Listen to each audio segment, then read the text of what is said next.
Welcome to Doctoring the Truth, the podcast where we pull back the curtain on healthcare gone wrong.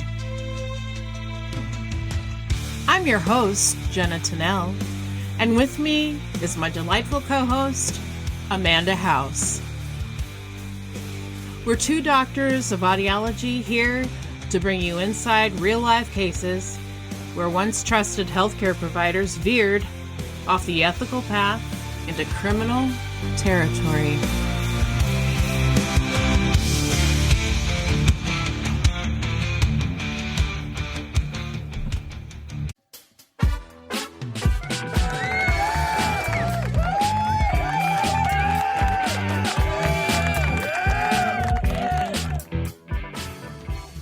Amanda! Hi, Jenna. That was so beautiful. Oh, thank you. Oh my gosh. I missed you. How are you?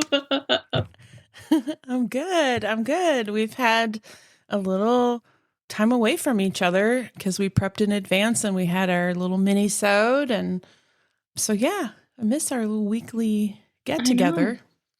How's our baby alley cat? All healed up? Oh, yeah. Yep. He's doing good. Oh, good. It's all finally healed. Bless up antibiotics. Yeah. What would we do without those? Oh, my goodness. I don't know. So I had a little time away because my daughter, Savannah, had her best friend come up from Florida. And basically, I got to play a tourist. You know, have you ever played tourist in your own state? That's great because you do all the things that you don't normally think of doing. It's like, that's for tourists. But it was really, really fun. Oh. We had a great time. Yeah. So we did like the Bison Range and the falls and the Mall of America. And we went on a candlelit ghost, like cable car ghost lit tour of Minneapolis and like all this stuff, horse riding. But then, and the Como Zoo. It's this free zoo in Minneapolis for those of you who aren't from here. They had the corpse flower viewing. Have you heard of the corpse flower? No. Okay, so this is a flower. It's a giant flower. It can get up to 9 feet tall. It only blooms once every 5 to 7 years, and that bloom only lasts for 24 to 48 hours. And the flower smells like rotting flesh. What? To attract pollinators. And so I've always wanted to see one. And there was one that bloomed unexpectedly because this little guy, not little, he's probably 7 feet tall, bloomed after 2 years. And so the zoo was so excited they didn't even have a chance to get the t-shirts there, for sale. So we stood in line for over an hour and we got to have a viewing of this spectacular corpse flower. So that was exciting. Why people would bring their little kids to that, I don't know, because I'm sure little kids don't care. But how bad did it smell? Cool. Not as bad as I was expecting. I was thinking, gosh, I was regretting not bringing a face mask. But no, you had to get up fairly close. But we were on day 2 of the bloom, so it was closing. But yeah, it smelled like dead bodies. So very cool.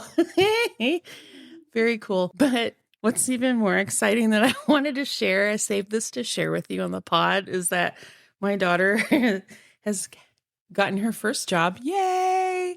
Yay. About time. No. Her first job at a local retail store. And she's been regaling me with, basically what it's like to deal with the public. I mean, everybody's got to learn someday. And I said, when I interviewed you for a job, I don't know how many years ago, long time ago. Oh, long. And you told me you were a waitress or a server in a restaurant. I was like, yeah. So there's somebody, I was like, that's it. She enjoys being stressed out. She gets stuff done. There's logistics and she can deal with the public. Done. Hire.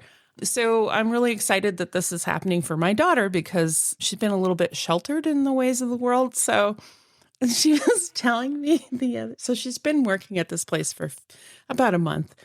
And she was telling me a couple days ago that, when things are slow, they give them a list of things to do to keep busy, as they should. And on her list was Also, I should say they dumped her in this place, like without much training. Okay. So on her list was clean the sliding glass, like the automatic doors to to the glass on the automatic doors to the store. And so she was like, great, grabs herself a squeegee and some Windex. And she couldn't figure out how to clean the windows because the doors kept opening and closing because they're motion detected, right? So Yeah. she developed this strategy where she would stand back, pick a spot in her side of view, and then lunge for the door and like clean the spot before the door closed, and then step back and then do it again. Oh my gosh. Instead of helping her, other staff members were just watching, mouths slightly agape. They were like, how Eventually- long do we let her do this before we tell her you can turn that off? She is lunging at the doors. Oh, man. And my daughter's very smart. So this is even more funny because it's like, she's not challenged intellectually, but at this moment she must have been, because eventually they showed her where the off button was. So she got very excited that she could turn the doors off. And she said she spray fogged the whole, like it was like foam all over the whole door because she was so excited to get at it all at once. And then as she's wiping this one spot at eye level, she sees a customer standing right eye to eye, like staring at her as she's wiping this hole in the foam. Oh my God. I just wish I could be there like a fly on the wall and just, it's so validating for me to know that she's getting to know so much about the world through working with the general public. So bless her cotton socks. Just imagine trying to Windex an automatic door as it's opening and closing. That feels very much like when someone starts for the first time in the service industry and they're like, you're doing your closing duties right before you can all go home for the night. And then someone tells the new person, like, you have to empty the hot water out of the coffee maker. Yeah. And then so they're sitting there forever catching the hot water and then dumping it out, catching the hot water and dumping it. It's like it's hooked up to a water line. It does not run out. Yeah, no, that's hazing for sure. Yeah. But I will say I'm glad she's working in a public service position. I do think the world would be a happier place if everyone was required, I don't know, a minimum of 6 months. Don't you think? Everyone would just be a lot more respectful of everybody, I'm a I firm think. believer. Absolutely. Yeah, it teaches you so much more than your parents can teach you about how to survive in the world. It Anyway. is. Yeah. So today we're talking about something called MMS, which we'll learn about, considered a miracle cure, and led to a religious movement that started a church. So Good. yeah, there's no real trigger warnings that I can think of, but before we move on to our resources, I will say for our correction section, this is going to be an ad-free episode. You're welcome, because I got a little too wordy, and we don't want to be here all night. Yeah, baby alley cat needs a cuddle before bed, so here we go. So our resources, as usual, are going to be listed in our show notes, but I mean, I did use the FDA warnings, the court case files. There's information from the U.S. Department of Justice. Really, if you're really interested and want to do a deep dive into this topic, there is a BBC documentary about it. So I suggest you look into that. But with that, let's jump into it. In 2015, a BBC journalist walked into an autism conference expecting to spend the day listening to talks about alternative therapies. It wasn't an unusual assignment, because conferences like these have been increasingly common. Parents travel across the country to hear speakers discuss new research, emerging treatments, dietary interventions, behavioral therapies, supplements, and anything else that might help their children. Some arrive carrying notebooks already filled with questions.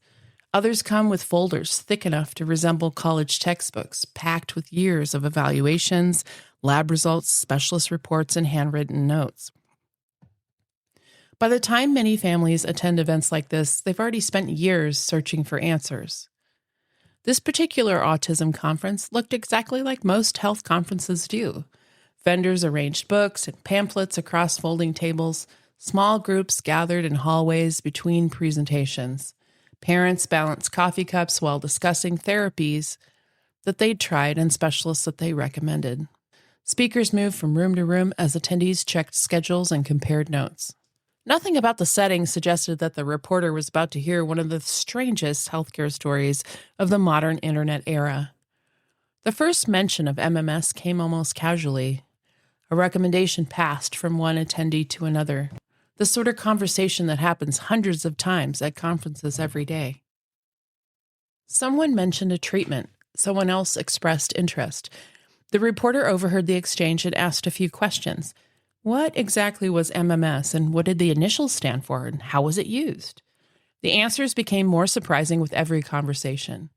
A conference attendee explained to the reporter that MMS stands for Miracle Mineral Solution. It was essentially a two-part chemical kit.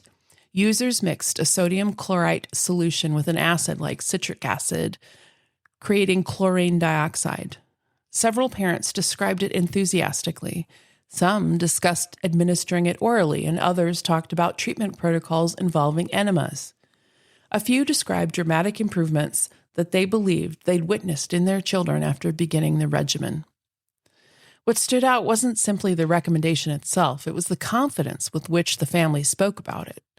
People weren't describing MMS as an experiment. They weren't speaking cautiously or presenting it as one possibility among many. The treatment was being discussed with the certainty usually reserved for things that people already decided are true. So the reporter kept asking questions, and one conversation led to another. One parent recommended a website, and the website referenced a Facebook group, and the Facebook group linked to conference presentations. And those presentations referenced books, and the books referenced organizations. And by the end of the day, it became obvious that MMS was not simply another product being sold at an autism conference. It was part of a large community. And the deeper the reporter dug, the stranger that community became.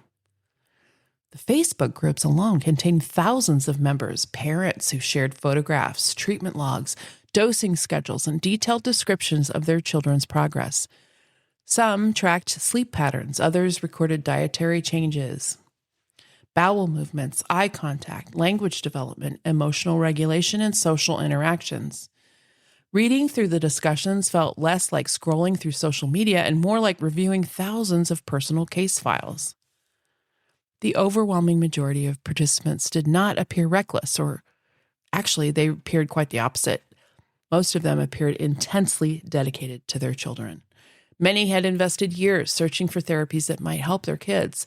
They exchanged information with extraordinary care, comparing observations and encouraging one another through setbacks. The atmosphere was collaborative, almost scientific in its own way, even when the conclusions being reached were dramatically different than those accepted by mainstream medicine. And then there were the photographs. Again and again, parents posted images showing long strands of material expelled during treatment.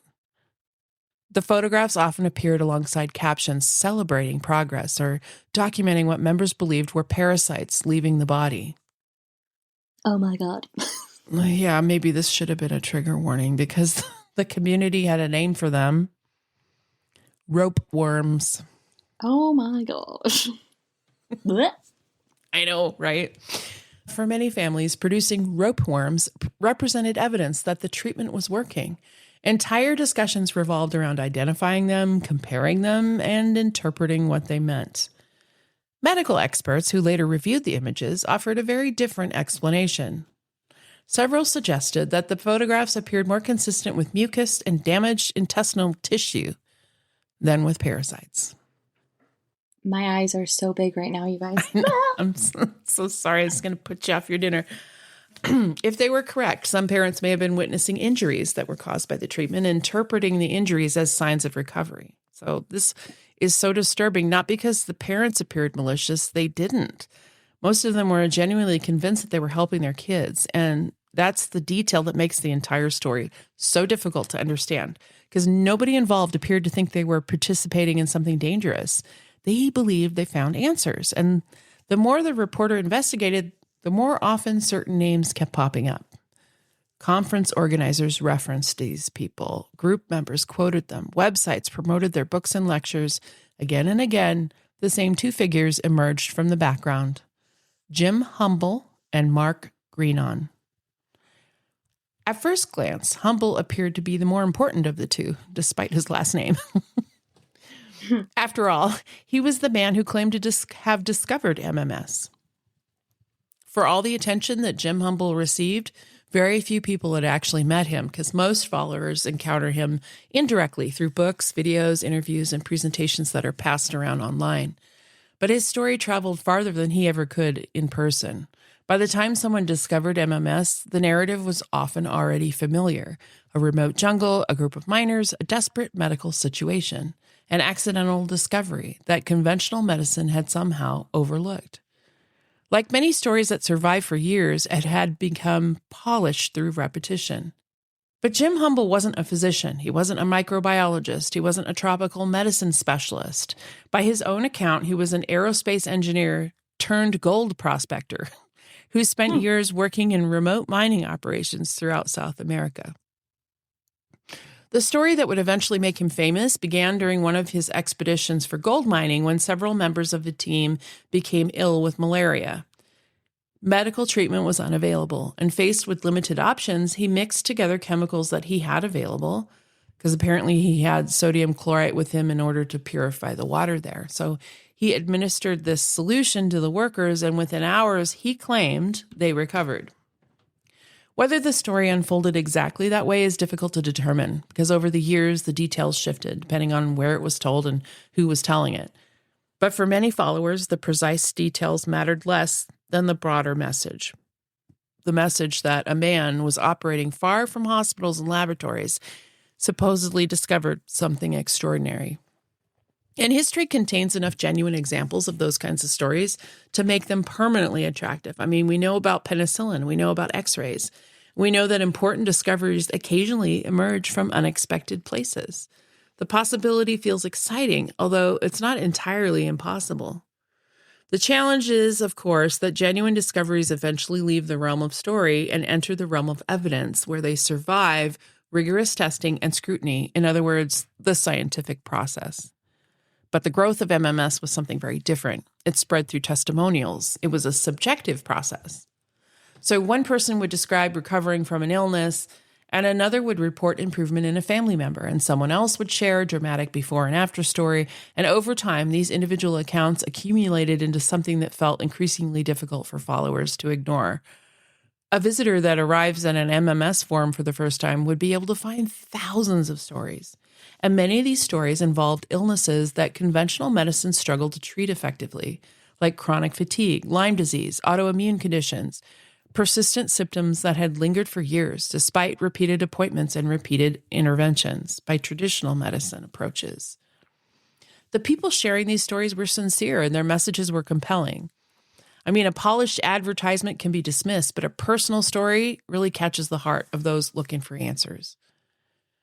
Many followers described years spent searching for these answers. Some had seen specialist after specialist, and others tried medications, supplements, dietary interventions, and alternative therapies.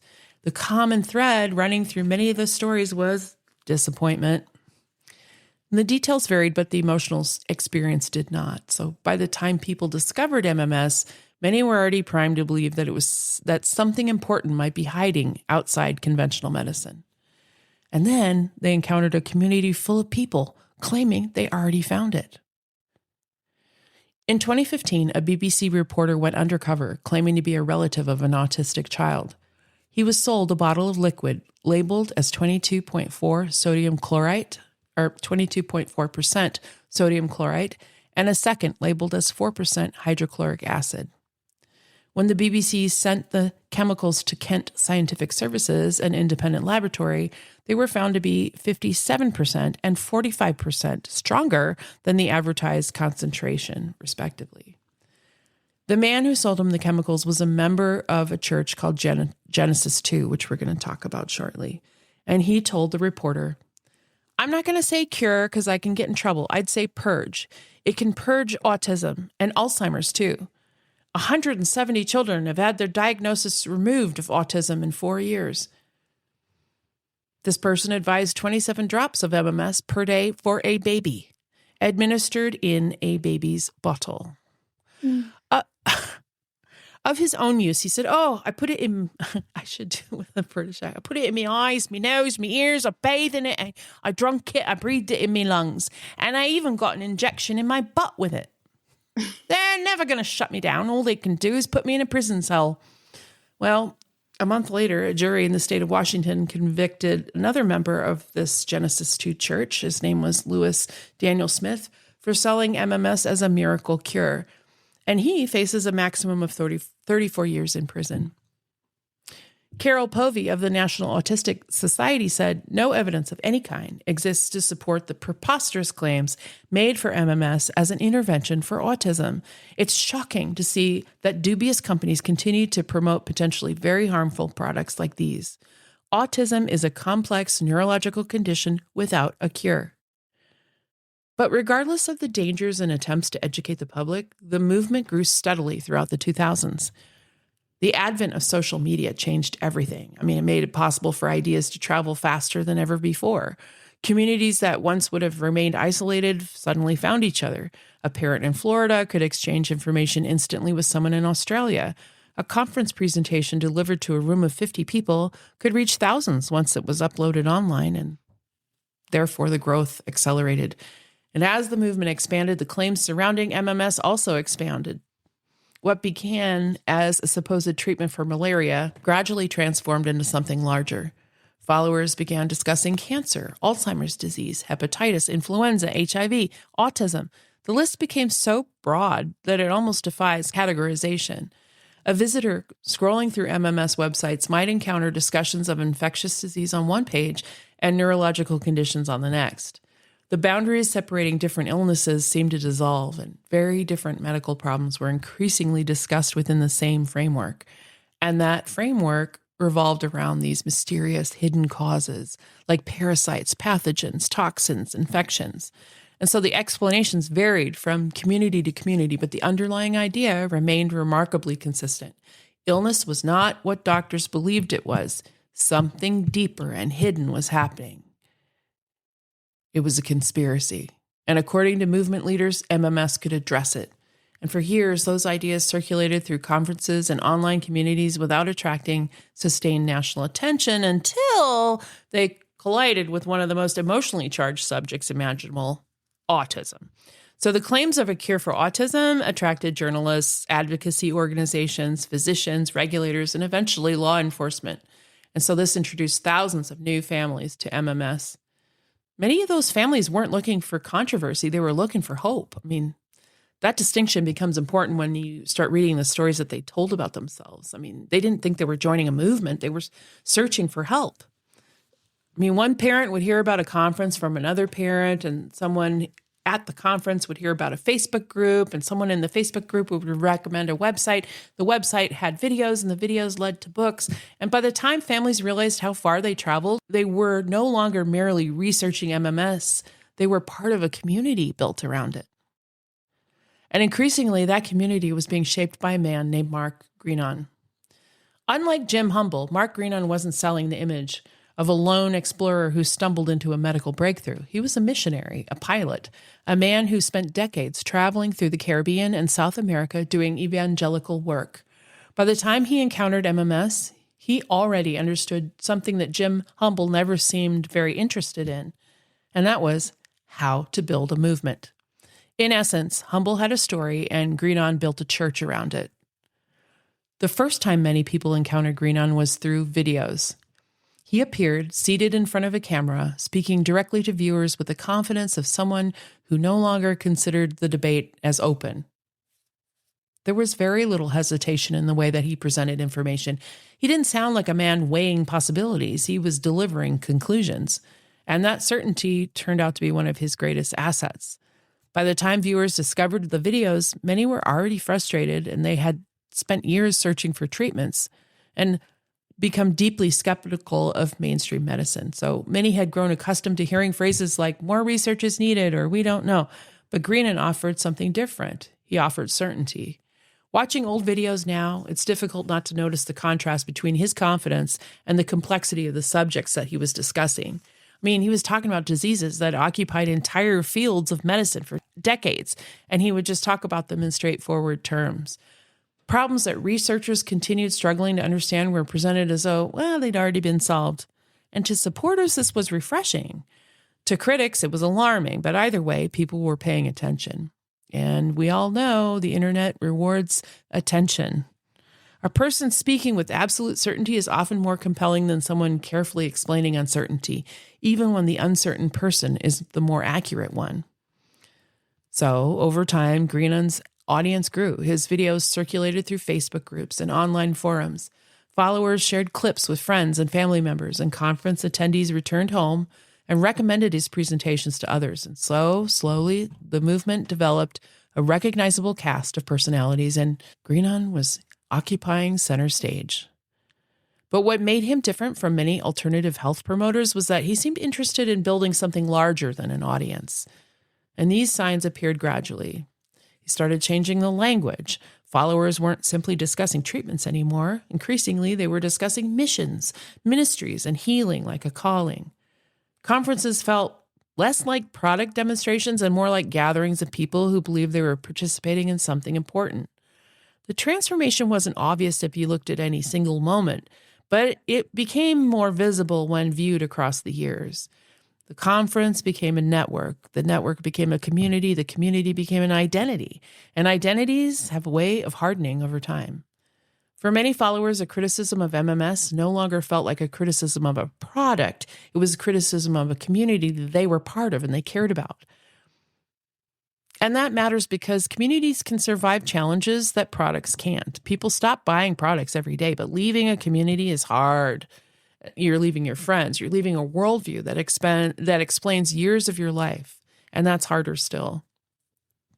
So by the late 2000s, government agencies around the world began paying closer attention to MMS. Health authorities issued warnings. Medical organizations raised concerns. And regulators increasingly described chlorine dioxide in stark terms, emphasizing its industrial uses and the risks associated with consuming it. And for many alternative health movements, that level of scrutiny is devastating. Their websites, you would see websites disappear, sales decline, followers move on to the next best thing. But that's not what happened here, which is really strange. Something else occurred. The movement adapted. One day, a person exploring the world of MMS might find themselves reading treatment protocols, and then the next day, they might discover Genesis 2, Church of Health and Healing, which started out as a website. And at first glance, the website looked surprisingly polished. Visitors encountered references to ministers, archbishops, healing missions, and spiritual service. This language blended health, religion, and community in ways that felt unusual, but not entirely unprecedented, because, as we know, America's always been fertile ground for organizations operating somewhere between spirituality and self-help. But still, there was something undeniably strange about a church whose central sacrament involved chlorine dioxide. I mean, this idea sounds so absurd when described in a sentence. It becomes easier to understand when viewed through the eyes of believers. By the time many followers arrived at Genesis 2, they'd already spent years hearing the same story, and they believed that they discovered something that was a treatment that was being unfairly suppressed, and that critics were ignoring the evidence, and people were suffering unnecessarily because important information was being withheld. The church didn't create those beliefs, but it inherited them and offered a structure to a person who had once been a follower who could now become a minister. Someone who spent years discussing MMS online could now feel part of a mission. Just a little side note here. If you're hearing the pitter-patter of rain, that's because it's raining very furiously, and I don't have a way to make it stop. Yeah, nature's going to nature. Honestly, it's kind of a nice little background while listening, so I like it. It's nature. Okay. Oh, yes. I mean, I fall asleep to rain on sounds of rain on a tin roof. So this is rain on a what do you call siding? House siding. All right. So the ordination process was remarkably simple. People could apply online, complete paperwork, pay a fee, of course, and receive credentials identifying them as ministers of Genesis 2. From the outside, the process looked almost comically easy, and from the inside, it offered something that people found deeply appealing. Purpose, the chance to belong to something bigger than themselves, and the chance to help others and their children and to become part of a story. So thousands signed up. Some undoubtedly saw the church as a legal strategy, while others appeared to embrace it sincerely. Many probably existed somewhere in between, because human motivations are rarely as neat as journalists would like them to be. But what was clear is that the church grew. Videos from Genesis 2 events showed conference rooms filled with attentive audiences. Attendees sat shoulder to shoulder while speakers described recoveries, treatments, and experiences. Conversations continued in hallways long after the presentations ended, and as with any of these conferences, new friendships formed and people exchanged phone numbers, addresses, and stories. And again, former members would later describe the same feeling, that they had found people who understood them. And whether those beliefs were correct almost is secondary when you're trying to understand why these kinds of movements survive. Communities often endure because they satisfy emotional needs as much as intellectual ones. And while all of this was happening, the movement itself continued expanding. What had once been a collection of websites and conferences was becoming international. Followers translated materials into multiple languages. Videos spread across continents, and conferences appeared in new countries. Missionary-style outreach programs emerged, and supporters spoke increasingly about bringing MMS to places where they believed it could make the greatest difference. And one of those places was Uganda. For believers, Uganda represented an opportunity, and for journalists, it represented a test. By the time journalists began looking closely at Uganda, the movement had already spent years telling stories about Africa. The continent occupied a special place in the mythology surrounding MMS, because part of that was that malaria occupied such a central role in Jim Humble's origin story. The tale of sick miners in South America had become the movement's creation myth, repeated so often that many followers knew it by heart. And whenever supporters wanted to demonstrate what MMS could supposedly do, they often returned to malaria. And nowhere was malaria more emotionally powerful than in the places where it remained a genuine threat. So videos began circulating online, showing church meetings, presentations, and treatment campaigns. In many of them, the setting looked strikingly ordinary. Community centers, churches, school buildings, open-air gathering spaces filled with rows of plastic chairs. Local leaders introduced visitors to assembled crowds, and people listened attentively as speakers described the treatment that they claimed could address illnesses that had plagued communities for generations. Viewed without context, this footage is easily mistaken for a humanitarian outreach program, which is why the story is so difficult to evaluate from a distance, because the people in the videos don't look like extremists or radicals. They look like, your teacher, your parent, your neighbor, a volunteer. People that were genuinely convinced that they were participating in something important. But meanwhile, it's time for a chart note. Okay, because we spent the last 30 minutes talking about chlorine dioxide, I thought we should answer a question that some listeners might be asking. If people are drinking this stuff, what actually happens to the human body? I do need to clarify that MMS wasn't made from the same chemical found in a bottle of household bleach. Household bleach contains sodium hypochlorite. MMS uses sodium chlorite, which produces chlorine dioxide when mixing with an acid. So they're different chemicals, but both are powerful oxidizing agents that are used for bleaching and disinfection rather than medications. According to toxicologists, chlorine dioxide is a powerful oxidizing agent. In industry, it's commonly used for bleaching paper products and treating water supplies. In medicine, however, drinking concentrated chlorine dioxide is a very different matter.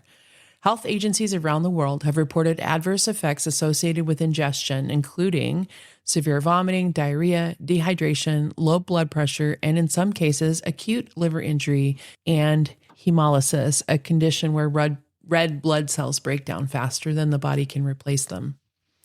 One of the more interesting things that toxicologists point out is that some of these side effects can actually be misinterpreted by people who believe that a treatment is working. So, if someone expects a cleanse, severe diarrhea might look like a detox situation. If someone expects parasites, then damaged tissue can be mistaken for parasites. If someone expects toxins leaving the body, illness itself can become evidence that the treatment's doing something. Hmm. So that's fascinating because people then can be looking at the exact same thing and reach completely different conclusions. Mm-hmm. Exactly. That's one of the reasons healthcare providers emphasize controlled studies instead of relying exclusively on personal experience. I mean, personal experience is important, but it's incredibly easy to misinterpret, especially when we're dealing with treatments that produce dramatic physical effects. Well, thank you for sharing all this because when you first read about the chemicals in the beginning, I was picturing people drinking house bleach. So I have definitely learned more today about bleach than I ever expected I would. So thank you. Yeah, it's even worse than house bleach. It's industrial bleach. God. Yeah, that's terrible. All right, well, now back to our regularly scheduled International Bleach Church investigation. Yeah. As you do.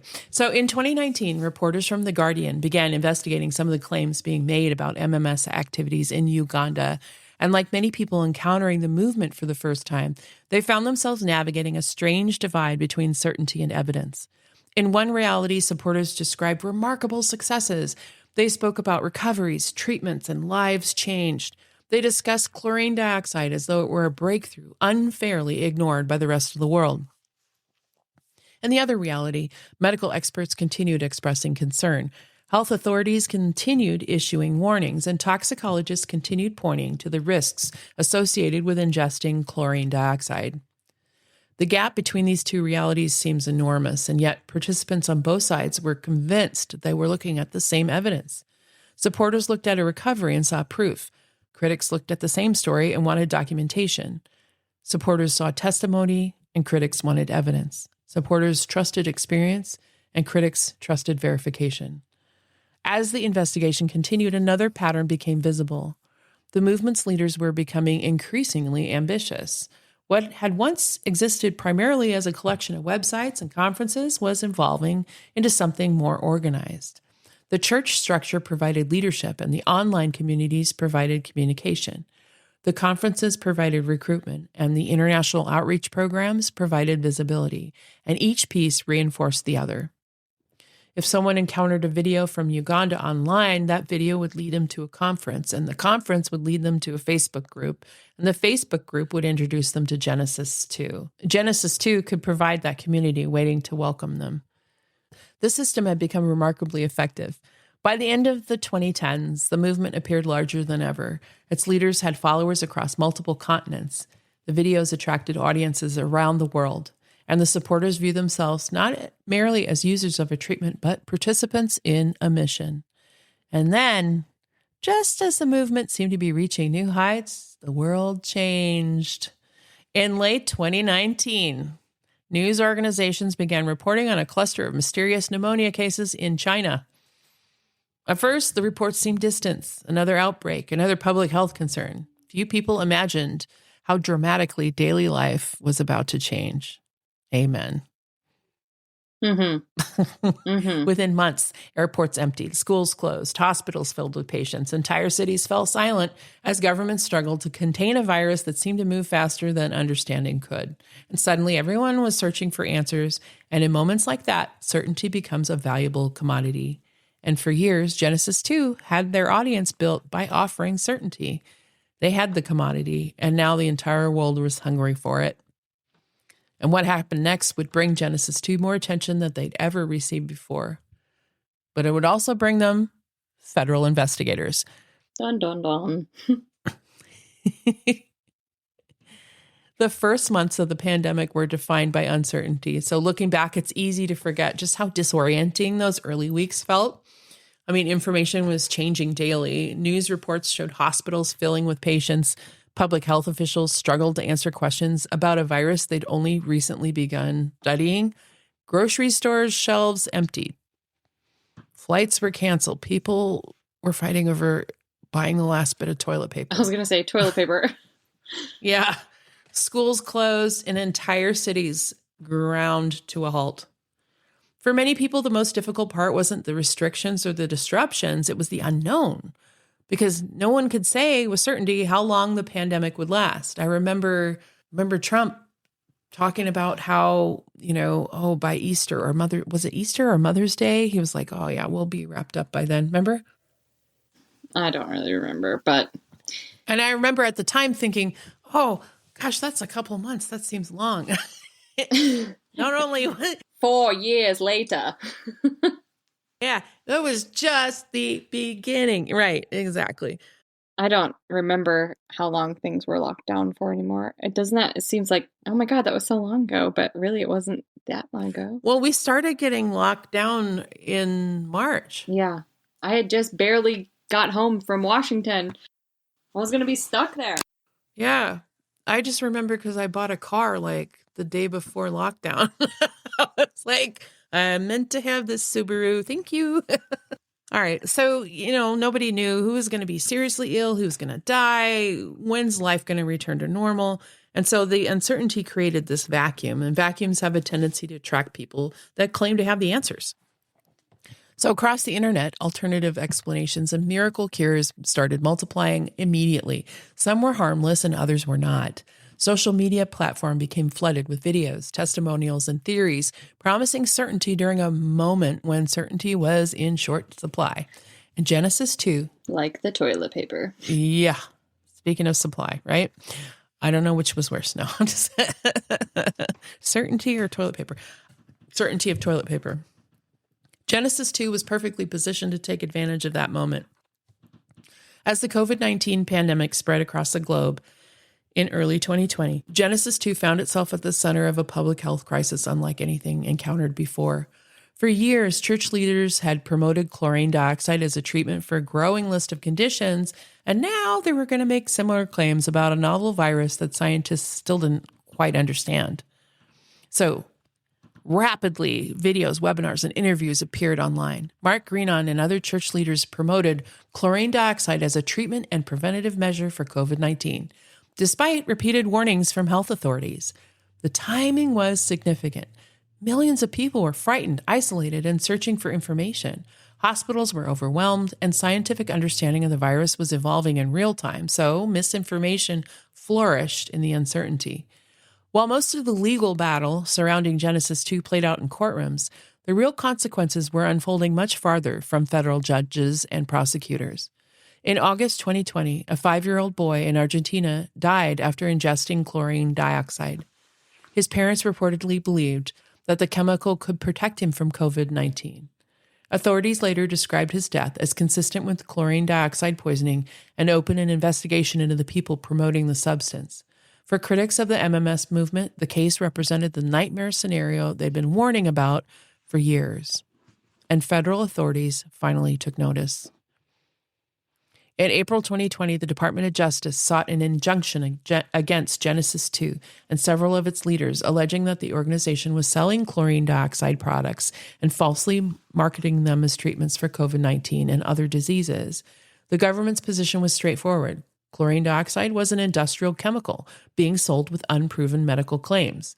Genesis 2 rejected that characterization, maintaining it was distributing a legitimate healing sacrament through a religious organization.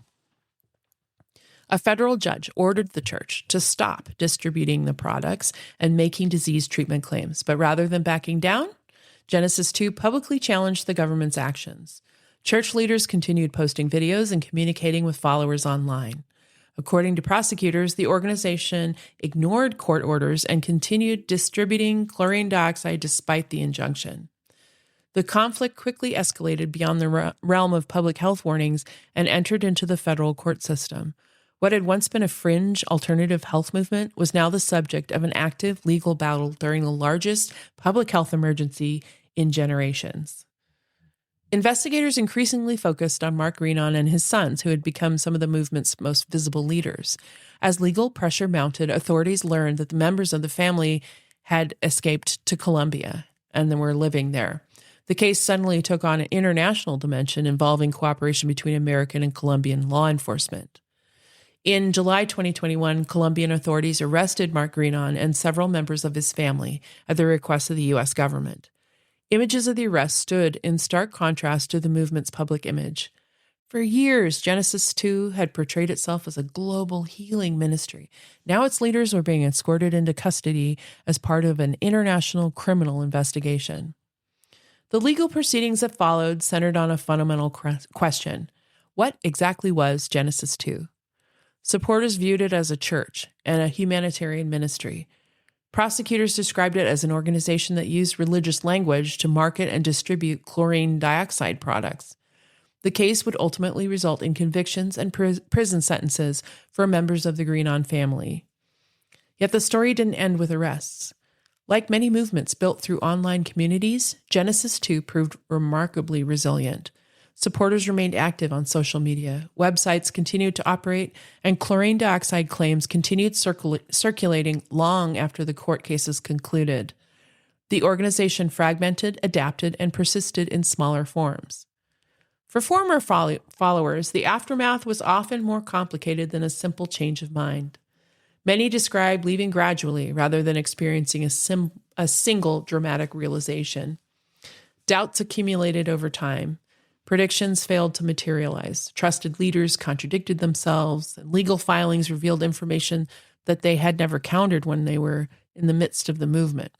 So questions that once seemed easy to answer became harder and harder to ignore. For some, walking away meant losing more than a belief. It meant leaving behind friendships, support networks, and communities that had provided comfort during difficult periods of their lives. And perhaps that's why the Genesis 2 story remains so compelling. It wasn't simply about chlorine dioxide. It wasn't even primarily about chlorine dioxide. It was about how ideas spread, how communities form around shared beliefs, and how people searching for answers can find themselves drawn into movements that offer certainty when certainty's in short supply. So what began as a claim about a miracle cure eventually led to autism conferences, international missions, federal courtrooms, and arrests in another country. It's an unlikely story, but it reveals something deeply familiar about human nature. Our desire for hope, our search for belonging, and our willingness to believe extraordinary things when they promise solutions to ordinary fears. So are we all thinking it? We have to ask, was it a cult? That's a great question. And I think I probably should have put this in the correction section because when I referenced it at the last episode, I said, we're going to talk about a medical cult. It has several of the defining features of a cult, but not all of them. So, I mean, it was a church, it was a health movement, and it had a number of features that cult experts often point to when they evaluate whether or not an organization is a cult, because they had a high level of control, right? And people didn't feel safe to leave the community. You couldn't speak against it. There was a lack of freedom, but it was mostly virtual or online. They weren't like present in this organization like physically, so that's what made it different. But I think it's somewhere adjacent, cult adjacent. Yeah, I was gonna say, because okay, not in person, but maybe even more dangerous though, because your footprint is way larger.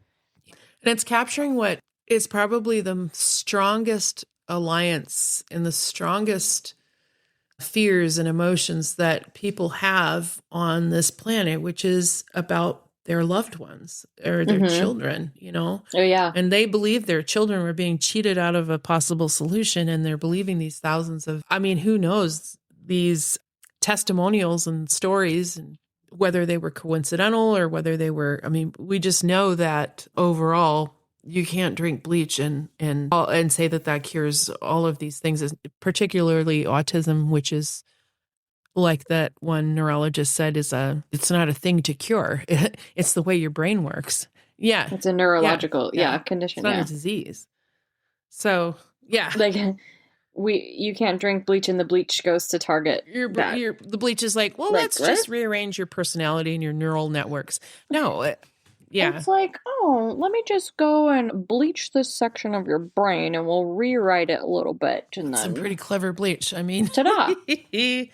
Oh man, and I don't want to belittle the. I mean, I see how they fell down the rabbit hole. Yeah. I mean, and that's something we talk about often too, is these groups of people that just will if there's one shred of hope, they will go do anything to get And it. like I mentioned in the beginning, these are, and we've all seen these, well, we as healthcare providers have seen these parents, the ones with the big binders and the tabs and the very careful questions and they're so thorough, you know, and you can't blame the parents. They were looking for proof, and there's nothing more compelling than another family who can say they relate to you. They're dealing with similar issues, and those issues were resolved by the use of this thing, whatever that thing is. And in this case, it's sodium chloride.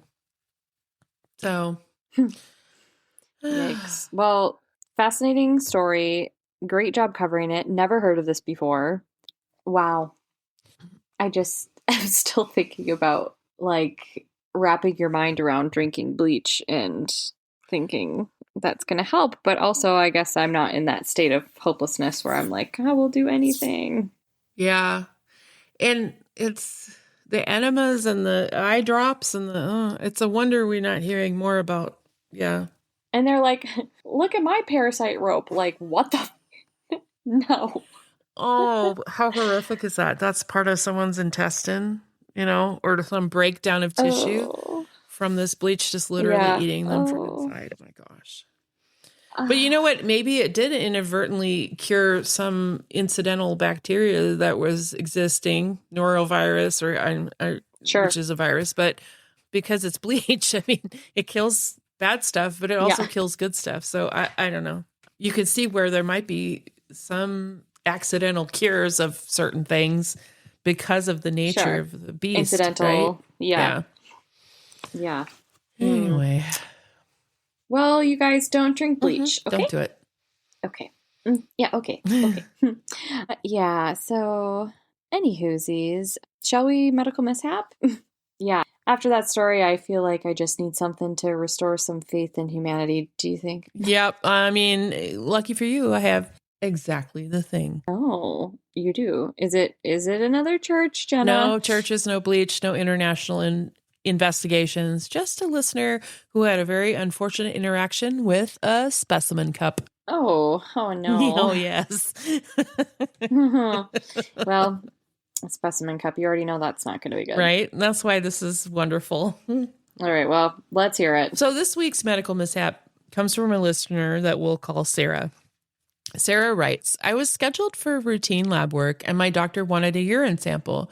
The medical assistant handed me the specimen cup and directed me towards the restroom. So far, so good. The problem started when I got distracted. It had been a long week of Mondays. Oh, I feel you, sister. And I was ready for Friday to put an end to it. The restroom had one of those shelves above the toilet where patients can place their belongings. So I put my phone up there. I completed the sample, sealed the cup, popped it in the brown bag they gave me, and washed my hands and headed back into the hallway. A few minutes later, the lab tech called me up to the counter, looking extremely confused. Apparently, I sealed my phone in the bag that I gave her and walked away carrying the urine sample. No. Yeah. No. Yeah. The technician reportedly... Absolutely not. The technician reportedly spent several seconds staring at a sealed iPhone before realizing something had gone very wrong. Oh my God, no. Stop. I'm wheezing. Meanwhile, Sarah was in the waiting room cradling her cup of pee. Oh my God, Sarah. No, you did not. Did. Oh, Sarah, no. She writes that it took an embarrassingly long time before she realized her mistake. Honestly, that's incredible. The best part is she said she made eye contact with the technician while carrying the cup back across the waiting room. Oh my God. There's no recovering from that. Sarah, are you okay? No, you have to move, Sarah. Immediately, definitely different city, new identity, witness protection. Exactly. You gotta go. Oh, yeah. Well, Sarah, thank you for your sacrifice because honestly, picturing you just scurrying across the lobby carrying your warm cup of tea just made my day. And thankfully, no phones were harmed in the making of this medical mishap. Yeah, just Sarah's dignity, unfortunately. Yeah, mostly dignity. Yeah. I definitely thought that the phone was going to fall in the toilet, but you know what? That really turned out a lot better than that. So, on that note, thank you all for tuning in and listening to Doctoring the Truth. Amanda, what can our listeners expect to hear next week? Well, next week we're going to cover. I have 2 cases I'm going in between, so I'm not sure which I'm going to pick yet. Okay. So I can't tell you. It'll be good. It's either going to be about fentanyl or a shisty surgeon. Ooh. Yeah. Yeah. Mm-hmm. Yeah, I can't wait. Well, I mean, yeah. Okay, yeah. So until then, y'all, don't miss a beat. Subscribe or follow Doctoring the Truth wherever you enjoy podcasts for stories that shock, intrigue, and educate. Because trust, after all, is a delicate thing. You can text us directly on our website at doctoringthetruth@buzzsprout.com. Email us your own story ideas, medical mishaps, and comments at doctoringthetruth@gmail. And be sure to follow us on Instagram at Doctoring the Truth Podcast and Facebook at Doctoring the Truth. We're on TikTok at Doctoring the Truth and EdOddPod, which I'm behind on socials, y'all. Sorry about it, new mama. Don't forget to download, rate, and review so we can be sure to bring you more content next week. Until then, stay safe and stay suspicious. Goodbye. Bye.